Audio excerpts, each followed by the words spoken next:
How to delete a chat in Zangi. Ever needed to clear out your conversation list in Zangi? Maybe tidy things up a bit. Deleting a chat is super simple, and there's actually a way you can do it. Let's walk through it together. First things first, open up your Zangi app. Let's open it and head over to the chat section. So this is the chat section. This is where you will see all your conversation, right? Now find the chat that you want to get rid of. Got it? In my case, I want to delete the second chat. For that, simply tap and hold it for a second or two. Now you will see a menu pop up. Look for a delete chat option, which is the last option. Tap on it.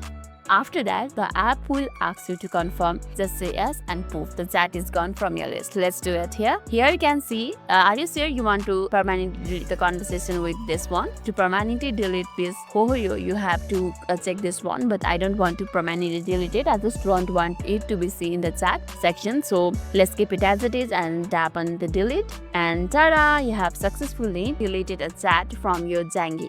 Give it a try. That's all for today's video, and if this video made your day a little bit easier, don't forget to like and subscribe for more amazing tips. Thanks for watching and see you in the next video.